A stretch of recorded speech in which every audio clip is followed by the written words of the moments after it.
ಚಿತ್ರ, ನಿಮ್ಮ ಪ್ರಕಾರ ಈಗಾಗಲೇ ರಿಯಾಲಿಟಿ ಶೋ ಈ ಬಿಗ್ ಬಾಸ್ ಅನ್ನೋದು ಮುಂದಿನ ಸೀಸನ್ಗೂ ಮುಂದುವರಿಲೇಬೇಕು. ಸೊ ಆ ಟೈಮಲ್ಲಿ ನೀವೇನಾದ್ರೂ ಸಜೆಷನ್ಸ್ ಕೊಡೋಕೆ, ನಾವು ದೊಡ್ಡವರಾಗ್ಲಿ ಇರ್ಬೋದು, ಬಟ್ ಸ್ಟಿಲ್ ಒಂದು ಅನುಭವ ಸಾಕಷ್ಟು ಮಾತಾಡ್ಸುತ್ತೆ. ಸೊ ಏನಂತ ಹೇಳೋದಕ್ಕೆ ಇಷ್ಟಪಡ್ತಾರೆ, ಯಾವ ರೀತಿಯಾದಂತಹ ಒಂದು ಮನಸ್ಥಿತಿಗಳು ಅಲ್ಲಿರ್ಬೇಕು, ಜನರ ಬದಲಾವಣೆ ಕೂಡ ಯಾವ ರೀತಿ ತರಬೇಕು? ಜನನ ಬಿಡಿ, ನಾವು ಬದಲಾವಣೆ ಮಾಡಕ್ಕಾಗಲ್ಲ, ಬೈತಿರ್ತಾರೆ, ಅದನ್ನೇ ನೋಡ್ತಿರ್ತಾರೆ. ಅಂಡ್ ಯಂಗ್ಸ್ಟರ್ಸ್ ಗಳು ಬದಲಾಗಲ್ಲ. ಬಿಕಾಸ್ ಕ್ಯಾಟಗರಿ ಯಾವುದು? ಯಂಗ್ಸ್ಟರ್ಸ್ ಗಳು ಜಾಸ್ತಿ ನೋಡ್ತಾ ಇದಾರೆ.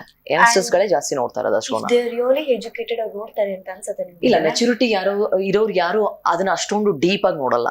ಬಿಕಾಸ್ ಅದರಿಂದ ಏನು ಯೂಸ್ ಇಲ್ಲ. ನನ್ನ ಸಜೆಷನ್ ಏನಂದ್ರೆ, ನೆಕ್ಸ್ಟ್ ಸೀಸನ್ ಏನಾದ್ರು ಬಂದ್ರೆ ಆಡಿ ನೀವು 3 ತಿಂಗಳು ಆಡಿ ಗೆದ್ದಂತ ಅಮೌಂಟ್ ಡೈರೆಕ್ಟ್ ಬಡವರ ಟ್ರಸ್ಟ್ ಹೋಗುತ್ತೆ ಅಂತ ಅನೌನ್ಸ್ ಮಾಡ್ಬೇಕು. ಅವಾಗ ಯಾರು ಆಟ ಆಡಕ್ ಬರ್ತಾರೋ ಅವರು ರಿಯಲ್ ಕಂಟೆಸ್ಟೆಂಟ್.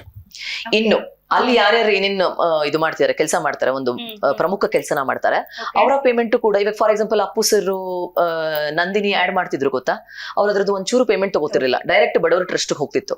ಅದೇ ರೀತಿ ಇಲ್ಲಿ ನಿಮ್ಮ ಪೇಮೆಂಟ್ ಕೂಡ ಬಡವರ ಟ್ರಸ್ಟ್ ಹೋಗುತ್ತೆ ಅಂತಂದಾಗ ಯಾರು ಆ ಶೋನ ಮಾಡ್ತಾರೆ ಅನ್ನೋದನ್ನ ನೋಡ್ಬೇಕು. ಎಕ್ಸಾಕ್ಟ್ಲಿ. ಕಷ್ಟಪಟ್ಟು ಏನು ಕಾಡ್ತಾ ಇದಾರೆ ಅಲ್ಲಿ ಹೋಗಿ ಎಲ್ಲರೂ, ನಂಗ್ ದುಡ್ಡು ಬೇಕು, ನಂಗ್ ಟ್ರೋಫಿ ಬೇಕು ಅಂತ. ಬಡವ್ರಿಗೆ ಹೋಗುತ್ತೆ ಇದು ಅಂದಾಗ ಅವಾಗ ಬರ್ತಾರಲ್ಲ ನೋಡಿ ಆಡೋದಕ್ಕೆ, ಅವರು ರಿಯಲ್ ಕಂಟೆಸ್ಟೆಂಟ್.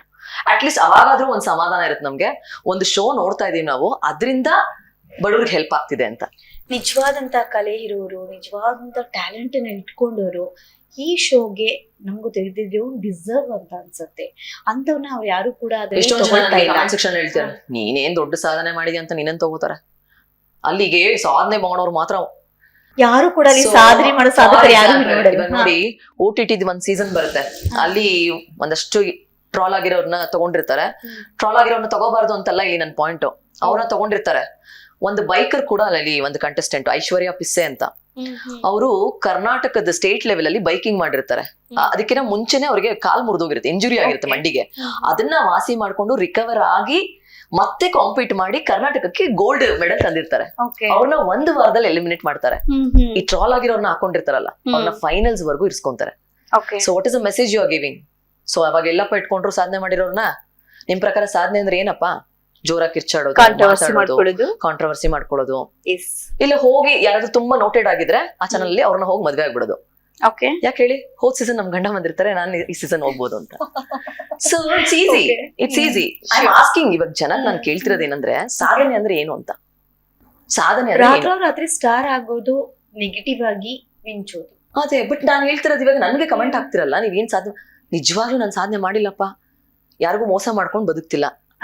ದಿನ ಬೆಳಗ್ಗೆ ಎದ್ದು ಸೂರ್ಯನ್ ನೋಡ್ತಾ ಇದೀನಿ, ಇನ್ನೊಂದಿನ ನಂಗೆ ಸಿಕ್ತು ಅಂತಂದ್ರೆ ಅದೇ ದೊಡ್ಡ ಸಾಧನೆ. ನಂಗೆ ಬೇಕಾಗಿಲ್ಲ ಸಾಧನೆ. ಬಟ್ ನಾನ್ ಹೇಳ್ತಿರೋದು, ಅಲ್ಲಿ ಹೋಗಿರೋರು ಏನೇನ್ ಮಾಡಿದ್ದಾರೆ, ಯಾವ ತರ ಸಾಧನೆ ಮಾಡಿದ್ದಾರೆ, ಅಂಡ್ ವಾಟ್ ಮೆಸೇಜ್, ಏನ್ ಸಿಗ್ತದೆ ಪ್ರತಿಯೊಂದು ಎಪಿಸೋಡ್ ಅಲ್ಲೂ ನಿಮ್ಗೆ. ಇಂಟೆಲೆಕ್ಚುಯಲ್ ಆಗಿ ಏನಾದ್ರು ಸಿಗ್ತಾ ಇದೆಯಾ, ಕಲ್ತ್ಕೊಳ್ಳೋ ಅಂತದ್ ಏನಾದ್ರು ಸಿಗ್ತಿದ್ಯಾ? ಬರೀ ಇದೆ ಅವ್ರವ್ರದ್ದು ಏನೋ ಪೇರ್ ಮಾಡ್ಕೊಳ್ಳೋದು, ಕಪಲ್ ಮಾಡ್ಕೊಳ್ಳೋದು. ಆಮೇಲೆ ಯಾರ್ದಾದ್ರು ಈ ಫಾರ್ ಎಕ್ಸಾಂಪಲ್ ಅವರು ಕಂಟೆಸ್ಟೆಂಟ್ಸ್ ಇಂಪ್ಲಾನ್ ಮಾಡ್ತಾರೆ ಗೊತ್ತಾ. ಇವಾಗ ರೀಸೆಂಟ್ ಆಗಿ ನಿಮ್ಮ ತಂದೆ ತೀರೋಗಿರ್ತಾರೆ ಅನ್ಕೊಳ್ಳಿ, ನಿಮ್ನ ಕರೀತಾರೆ ಶೋಗೆ. ಆ ತಂದೆ ಇದನ್ನ ಯೂಸ್ ಮಾಡ್ಕೋಬಹುದಲ್ಲ, ಎಮೋಷನ್ಸ್ ಸಾಂಗ್ ಎಲ್ಲ ಪ್ಲೇ ಮಾಡಿ.